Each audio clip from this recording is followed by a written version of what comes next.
I'm not really sure where to begin, but I guess I'll start with the part where I thought my life finally made sense.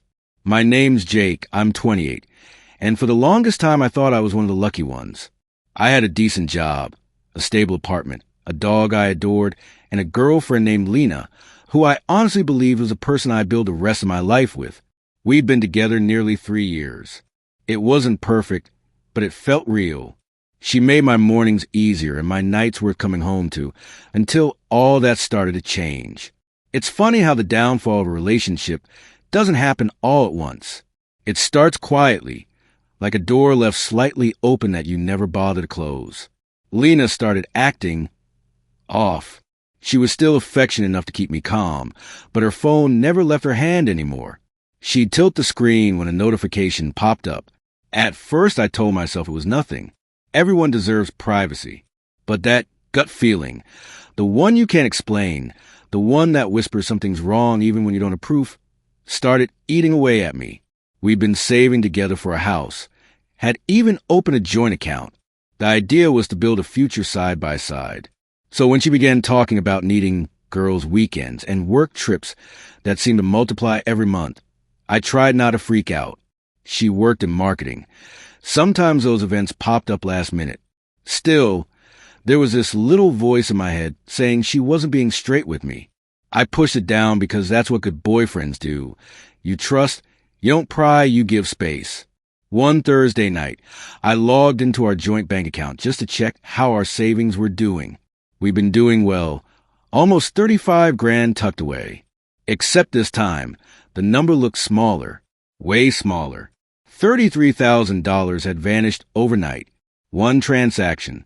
Gone. I remember staring at the screen for a solid minute, convinced I was reading it wrong. Maybe it was a glitch. Maybe she'd moved it to another account for some reason. I didn't want to accuse her right away. That's not who I am. So the next evening, I asked about it casually while she sat on the couch scrolling through her phone. "Hey, babe," I said, trying to sound easy. "What's up with the 33 grand withdrawal? Did you buy something big?" Without even looking up, she said, "Oh, yeah. I booked a trip with the girls, Mia and Tessa." She said it like she was telling me she'd bought groceries. Just another day. My brain stalled. A girls' trip? $3,000? I blinked and asked, "You didn't mention that." She rolled her eyes like I was being dramatic. I didn't think I had to give you a play-by-play of my plans.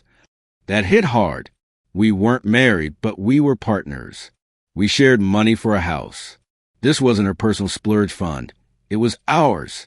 I swallowed my frustration and said, "That's a lot of money, Lena. We're supposed to be saving, remember?" She shrugged. "We'll make it back. Relax. It's not the end of the world." The way she brushed me off burned more than I expected. I wanted to argue, but I stopped myself. Maybe she really did need a break. Maybe I was overreacting. I told myself not to be that paranoid boyfriend who micromanages his partner's spending. But that night I couldn't sleep. Every time I closed my eyes, something inside me twisted. It wasn't about the money anymore. It was a lie I could feel sitting just under her words. At around 2 a.m, I got up, walked to the living room, and stared at her phone charging on the coffee table. I'd never gone through her phone before. It's the kind of line you don't cross unless something inside you already knows what you'll find. I told myself I'd just look for confirmation. Maybe a receipt, maybe a message about flights. Nothing incriminating. But as soon as I unlocked it, I saw the truth staring back at me. Emails, messages, booking confirmations, flights to Miami, a beachfront hotel, 2 tickets. And the name on the second reservation wasn't Mia or Tessa. It was Dylan, her ex. My stomach turned so hard I thought I might throw up. It wasn't just that she was lying. It was the effort she'd put into it. Weeks of texts, planning, making sure I wouldn't find out. I scrolled through their conversations, each one worse than the last. They weren't talking like old friends catching up. They were flirting, talking about how much they missed the old days, about how this trip would be their time to reconnect. There were pictures, too, nothing explicit, but intimate enough that I wanted to throw her phone across the room. I sat there for a long time, staring at the evidence. My chest felt hollow. She had been next to me, smiling, laughing, sleeping in my arms, while secretly plotting to spend a romantic vacation with her ex. Everything I thought we were building felt fake. I thought about waking her up right then, about screaming and throwing the phone at her feet. But instead, something colder settled in. I didn't want to yell. I wanted her to feel what I was feeling: shock, confusion, panic. So I waited. For the next couple of days, I acted completely normal. I made her coffee in the morning, kissed her goodbye before work, even joked about her girls' trip when she started packing. It took everything in me to keep from shaking. When she finally left that Friday morning, suitcase in hand and a fake smile on her face, I told her to have fun. As soon as the door shut behind her, I opened my laptop and logged into our bank account. Then I froze it. It wasn't even a plan. It was instinct. If she was going to use our money to fund her little secret getaway, she was going to learn what betrayal felt like. I didn't empty it, didn't touch a cent. I just locked it down so no one could use it without both signatures. A few hours later, my phone started blowing up. Her number lit up the screen again and again. I ignored it at first. Then the text came. Asterisk, call me now. Something's wrong with the card. Everything's being declined. Asterisk. Finally, I answered. What the hell did you do? She screamed before I could even say hello. I leaned back in my chair, pretending confusion. What are you talking about?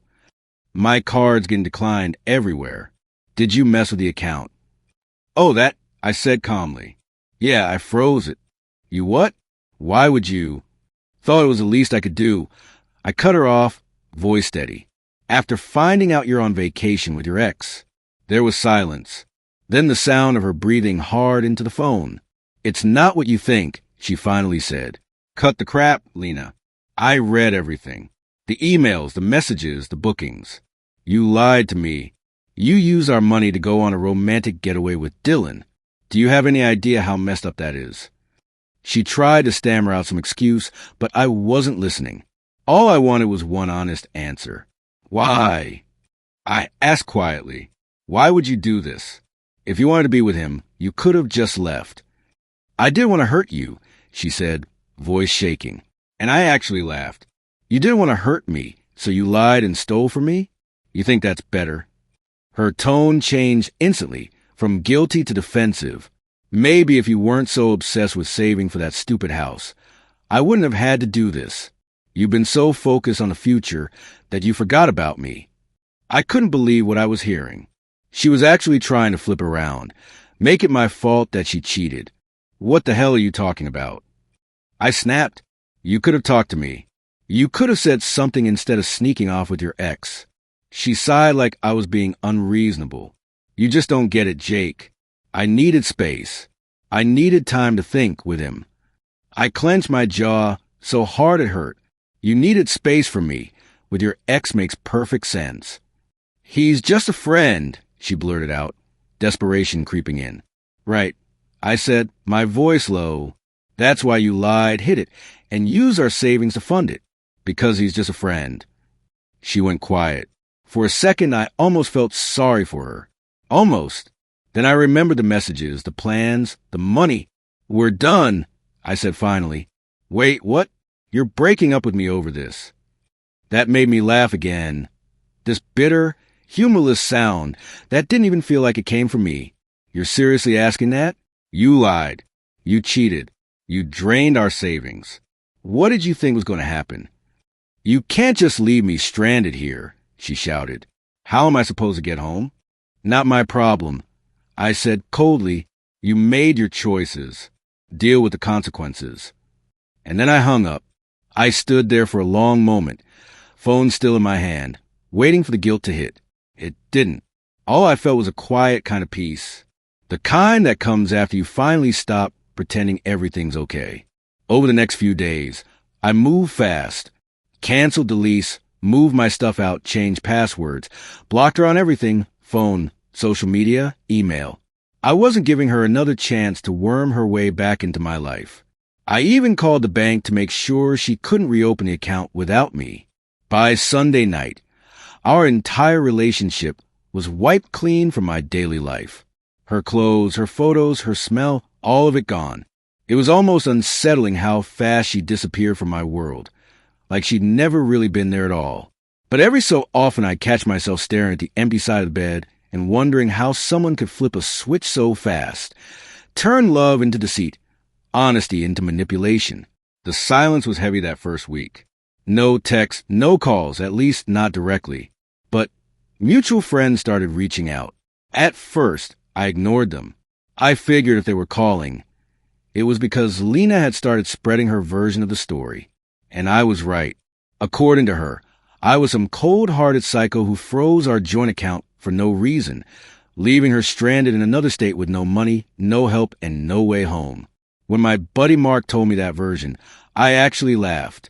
The mental gymnastics it must have taken for her to twist the truth like that. It almost impressed me. Almost. She's telling people you trap her out there, he said. Like, literally stranded her on purpose. Yeah, I replied, trying to keep my tone casual even though my blood was boiling. Did she also mention she was on that trip with her ex, using our house savings to pay for it? Mark's silence told me everything. Exactly, I said. Let her tell her story. I'm done explaining myself to anyone who doesn't want the truth. He sighed. You sure you don't want me to tell people? Nah, I said. The truth has a way of catching up. And I meant that. I didn't need to chase her lies. I knew Lena. She'd eventually hang herself with her own story. But still, it bugged me. Not because I cared what she thought me. I was long past that. But because she'd always been that person who manipulated people so easily. She could make anyone feel like they were crazy while she played the victim. I started thinking about how many times I'd probably let her gaslight me. How many red flags I'd ignored just because she knew how to twist my head around. I needed closure. Not revenge, not at first. Just the truth. So I decided to talk to one of the mutual friends she'd mentioned on that girls' trip. Amber. Amber wasn't exactly close to me, but she'd always been straightforward. If anyone knew what was really going on, it'd be her. I shot her a message. *Hey, can I ask you something about Lena? I'm not trying to stir anything, just need some clarity. She replied an hour later. Sure, what's up? Did Lena ever mention a trip with you and Sophie? After a long pause, she responded, What trip? My stomach tightened. She said you guys were doing a girls' weekend. Miami. Wait, what? Amber wrote back immediately. No. She said she was going with her cousin. Why? And there it was. The final nail in the coffin. She hadn't even told her own friends the same story. I told Amber everything. Well, most of it. I didn't want to turn it into gossip. But I figured the truth needed to be out there. When I mentioned that she'd gone with Dylan, Amber went silent again. That guy? Seriously? She finally wrote. Didn't he cheat on her like twice? Yeah. I muttered under my breath. Guess old habits die hard. Amber didn't say much after that. But I could tell she was furious. Probably more at Lena for lying to her than anything. And I knew then that the dominoes were going to start falling. People like Lena thrive on secrets. When the truth cracks open, everything else crumbles. Within a few days, the gossip started turning. Suddenly, people weren't so sure I was the villain in her story. A few even reached out to apologize for assuming. I didn't say much back. I wasn't looking for validation. I just wanted peace. But peace didn't last long. One night, about 2 weeks after I froze the account, I got an email from Lena. The subject line was, You owe me an explanation. I almost deleted it without reading, but curiosity won. It was a long message, pages of excuses, half apologies, and a sprinkle of guilt tripping. She claimed she didn't mean for things to get so bad, that she wasn't thinking clearly, and that she just wanted to figure out what she really wanted. Then came the kicker. You freezing the account was cruel, Jake. I was stranded with no money. Do you know how humiliating that was? I thought you were better than that. I stared at the word on the screen, feeling that familiar mix of anger and disbelief. The irony of her lecturing me about cruelty was almost laughable. I didn't reply. Not yet. I wanted to, but I knew she wanted a reaction, to pull me back into her orbit, to make me play her game again. Instead, I forwarded the email to myself and archived it. Evidence. just in case. But then she started escalating. Calls from unknown numbers, texts from fake accounts, messages to my friends asking them to tell Jake I just want to talk. It was like she couldn't handle being ignored. Control had always been her thing, and now that she didn't have any, she was spiraling. At one point, my coworker Amy came up to me at lunch and said, dude, your ex just messaged our company page asking to get in touch with you. She said it was urgent. That's when I realized this wasn't just about heartbreak anymore. It was about control. She couldn't stand the fact that I'd taken my power back. So I decided to finish it once and for all. I wrote one short message. Lena, stop contacting me. I'm not interested in talking, fixing, or hearing your excuses. If you keep this up, I'll consider it harassment. Move on, *. I hit send and blocked the email. A few days later, silence. Finally, I started to feel normal again. Went back to work. Took my dog on longer walks. Met friends for beers without feeling like I had to check in with anyone. It was liberating in a way I hadn't felt in years. Then one night, while I was at a bar with Mark, a mutual acquaintance walked up. This guy who'd always been friendly, but never close. He had that look on his face like he didn't want to say what he was about to say. Hey, man, he started awkwardly. You should probably know. Lena's been going around saying you took all the money from the joint account. Like that you robbed her. I almost choked on my drink. Are you kidding me? He shook his head. Nope. She's telling people you drained her savings and left her broke. Said she's thinking about going to the cops. I laughed, but it came out hollow. I'd expected her to twist things, but this was next level. I didn't panic, though. I'd been careful. Every transfer, every freeze request. I had records, timestamps, call logs. I hadn't taken a dime that wasn't mine. If she really wanted to push it legally, I was ready. Still, it pissed me off.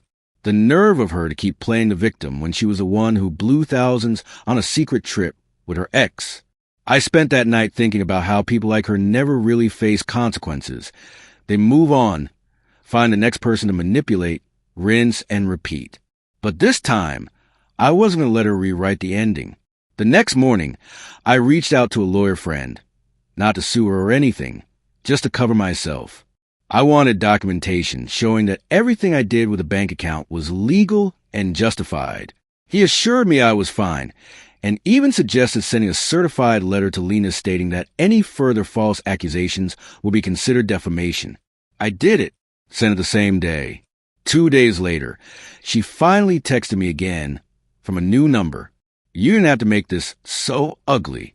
I just wanted to talk. I didn't respond. You think you're so perfect, but you're not. You're cold. You're heartless. You'll die alone.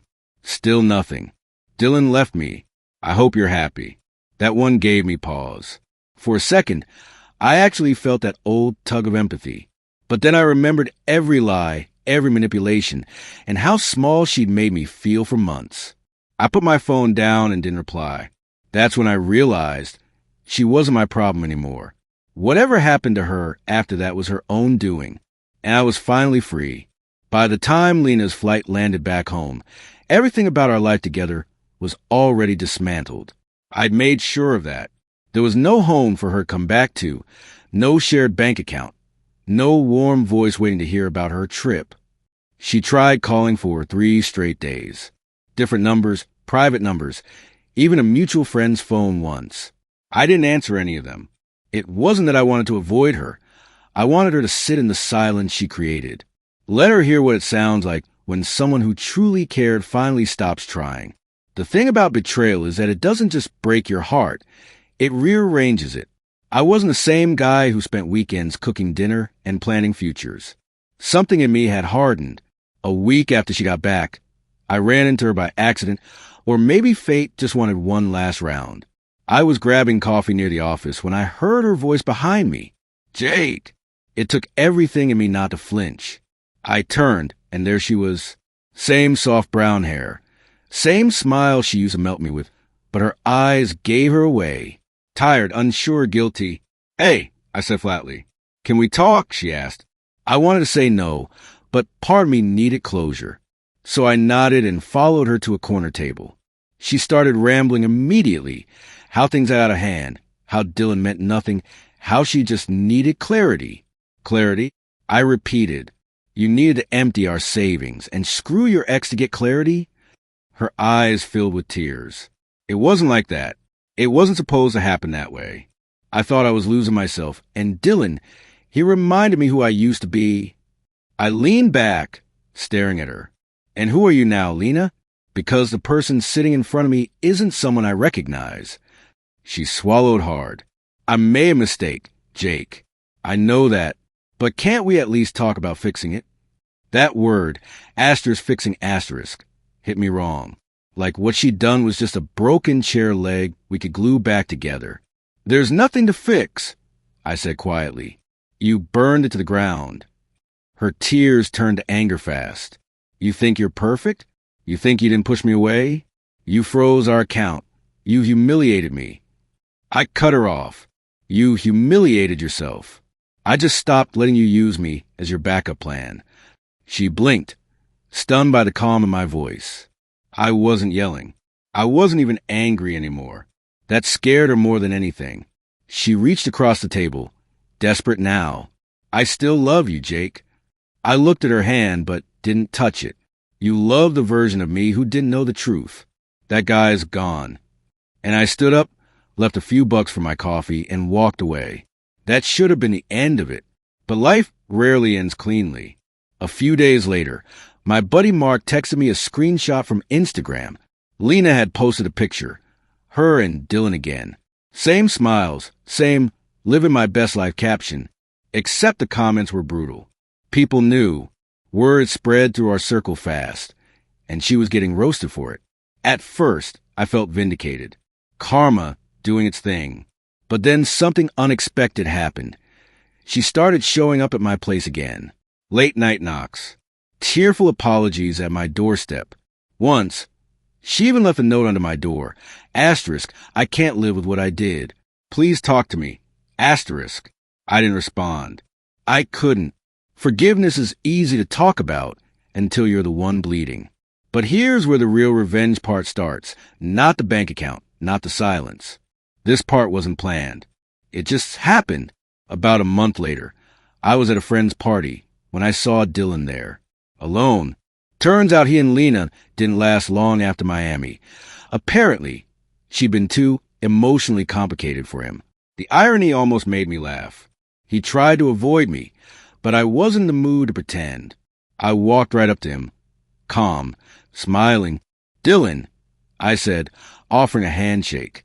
He hesitated, then shook it. Hey, man, look, about everything. I stopped him. Don't. I'm not here for that. He looked relieved for half a second before I added, I just wanted to say thank you. His eyebrows knit together. For what? For saving me from wasting more years on someone who couldn't tell the truth if her life depended on it. He blinked, unsure if I was serious.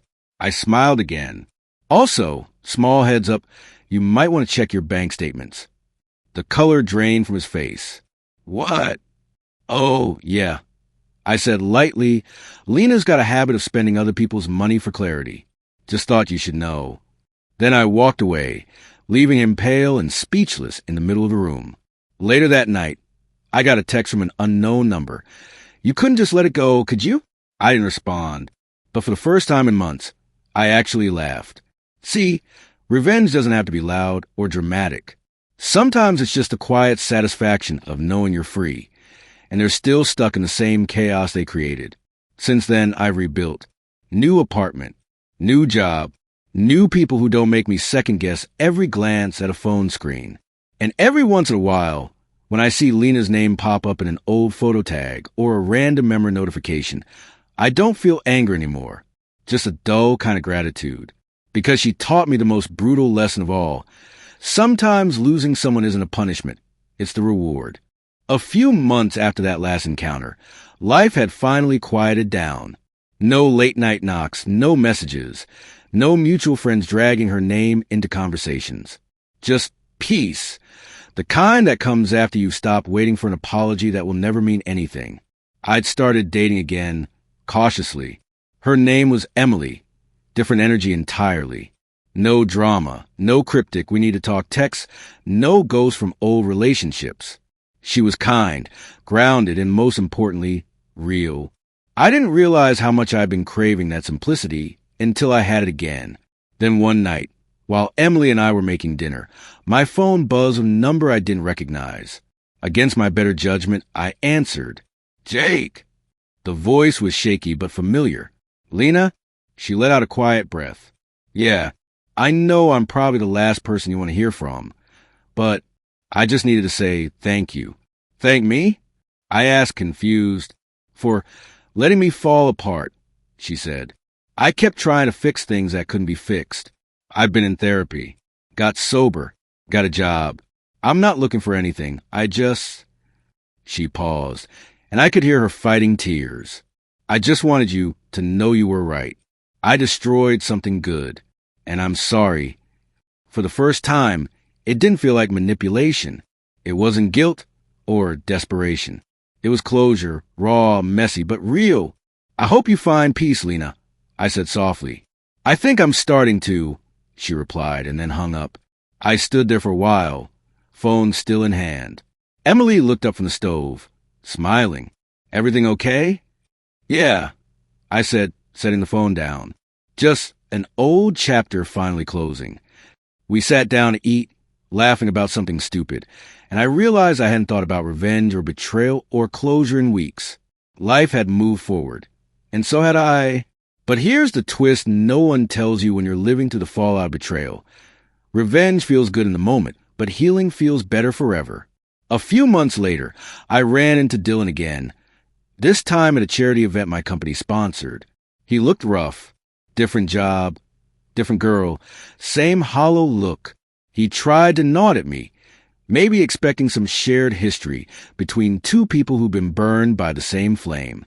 I just smiled politely and kept walking. Because sometimes the best revenge isn't making them pay. It's living a life so full and peaceful that they can't touch it anymore.